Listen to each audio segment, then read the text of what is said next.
Oke teman-teman, ini malam ya teman-teman ya. Tapi saya semangat karena saya kemudian terus berpikir bagaimana caranya bantu teman-teman agar aspek-aspek fundraising maupun turunannya itu teman-teman bisa segera terapin di lembaga masing-masing. Ini sudah pukul 10:30 teman-teman saya buat video ini. Jadi banyak DM yang bertanya maupun telepon ya teman-teman. Itu bagaimana cara saya memulai ketika yayasan sudah ada, atau saya dilimpahin amanah berupa yayasan oleh orang tua gitu ya, atau gimana caranya masjid yang rutin dapat donasi tapi gitu-gitu aja dan mau berkembang teman-teman, bagaimana timnya fundraising digital atau fundraising konven, bagaimana cara meningkatin donasinya, programnya apa, dan macam-macam teman-teman. Oke, itu yang akan saya jawab. Jadi teman-teman yang butuh jawaban itu, insya Allah salah ada di video ini teman-teman ya. Sebelum kita masuk jauh, saya akan gambarkan detail teman-teman. Contoh teman-teman ya, ini semacam roadmap teman-teman. Teman-teman perlu buat nanti sama pengurusnya teman-teman.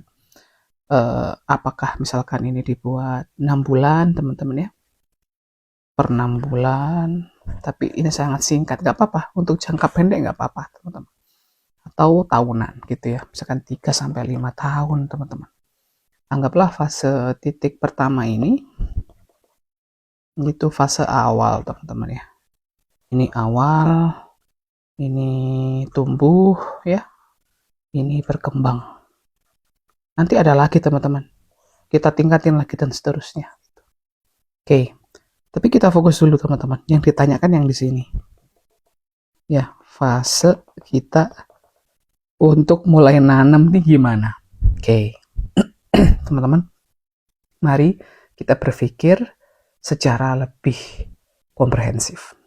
Sebelum kita ngomongin bagaimana, paling pas kalau kita mulai dulu semuanya dari aspek why. Baru nanti how, baru nanti what.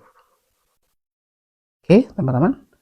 Ini yang dinamakan oleh Simon Sinek the golden circle. Teman-teman, kita mulai dulu dari aspek filosofis, aspek maknawiyah, spirit yang menggerakkan kita dari internal. Para founder, para pengurus harus punya aspek ini dan harus sepakat aspek ini teman-teman.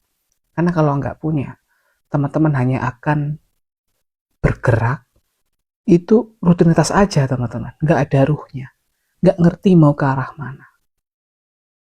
Directionnya nggak ada, determinasinya nggak ada, goalnya apalagi.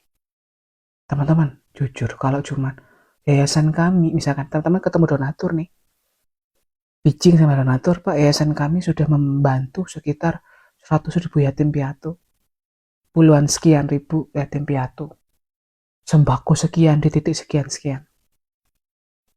Bagi seorang donatur teman-teman itu, ya terus apa? Begitu teman-teman. Isu apa yang mau Anda tackle, Anda selesaikan?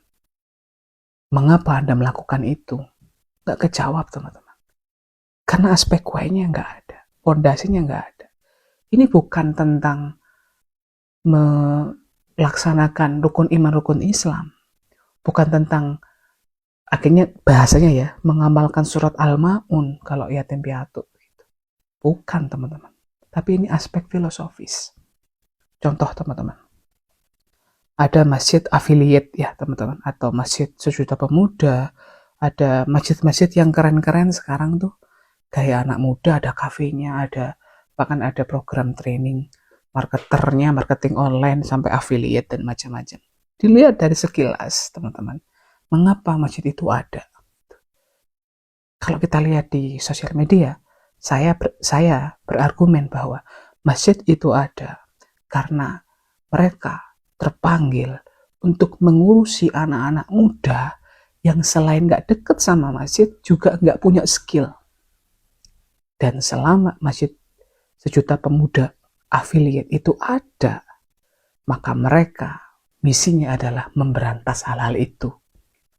Memberantas anak-anak muda yang gak ngerti, nggak deket sama masjid, nggak bisa baca Quran, nggak pernah tilawah macam-macam, dan juga yang nggak punya skill. Selama masalah ini masih ada, masjid sejuta pemuda dan masjid affiliate dan seterusnya dan lain-lain itu yang akan menjadi benteng, menjadi pionir terdepan dalam mengurusi pemuda-pemuda itu. Itu aspek why, teman-teman. Lah, lembaga teman-teman gimana? Ketika ditanya, Pak, pondok ustadz hadir karena apa? Ya karena jarang, Mas. Ayolah, teman-teman. Ini bukan aspek why. Karena cuma jarang. Jarang nggak melulu kemudian menjadi butuh keberadaan pondok itu, teman-teman. Tapi ini bisa dicari sambil jalan kok, teman-teman ya. Aspek ini bisa dicari sambil jalan. Turunannya itu banyak, teman-teman. Kita ngomong ke tim, mentransfer nilai, mentransfer semangat, spirit. Itu kalau, ayo kita perlu bantuin banyak yatim piatu nih, kurang 10.000 paket sembako. Apa yang mau kita tackle sebetulnya isu itu? Misalkan, saya ambil yang sama ya, yatim piatu, karena seringkali datang ke cerita mengenai yatim piatu sama sembako. Gak apa-apa, kita ambil objeknya itu ya, tapi aspek gue-nya apa? Misalkan begini, Yayasan Alfa misalkan, Yayasan Alfa hadir untuk segera mengentaskan anak-anak yatim dan duafa dari ketidakmampuan ekonomi menjadi muslim-muslimah yang berdaya. Misalkan, di Jawa Barat. Jadi nanti teman-teman bahasa komunikasinya, kemudian spiritnya, gini ke tim, ayo teman-teman, sampean ikut kami di Yayasan Alfa ini, sampean punya misi ngentasin anak-anak yatim sama duafa yang awalnya nggak berdaya jadi berdaya. Misinya itu, teman-teman. Ketemu donatur orang kaya nih, Pak, Bapak, bagaimana Pak kondisi kita saat ini, Pak? Semakin turun, Pak. Ekonomi semakin kurang membaik, Pak. Banyak yang butuh, Pak. Ada data di saya, sekian puluh ribu yatim dan sekian puluh ribu duafa yang awalnya dia menengah, kemudian dia menjadi miskin, Pak, sekarang. Bapak, kami punya program yang kira-kira, Pak, dalam waktu 6 bulan, anak yatim maupun duafa ini, Pak, bisa berdaya, Pak, dalam hal bisa menjahit, bisa mencukur, bisa apapun hal-hal sederhana, intinya mereka punya skill, Pak. Waktunya 2 bulan, Pak. Kita berikan fasilitas dan lain-lainnya. Kita pengen, Pak, udah gak ada masalah di Jawa Barat terkait masalah yatim dan teman-teman duafa. Donaturnya langsung terdrive itu. Karena Bapak, program kami, program yatim piatu, Pak, kami menyalurkan setahun biasanya sekian.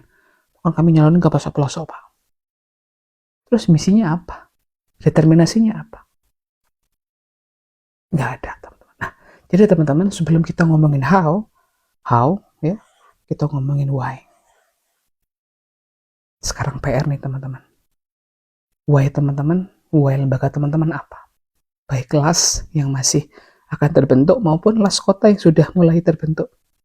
Yayasan, masjid, pondok pesantren, teman-teman, komunitas-komunitas apa yang membangunkan teman-teman dari tidur malam yang panjang sehingga teman-teman nggak bisa tidur karena mikirin mimpi itu, misi itu di yayasan. Oke, teman-teman, menarik nggak kalau kita bahas aspek why ini di webinar? Kalau teman-teman merasa tertarik, teman-teman kolom di komentar atau di DM saya ya. Jadi kita akan buat bagaimana cara menentukan why. Makasih. Assalamualaikum warahmatullahi wabarakatuh.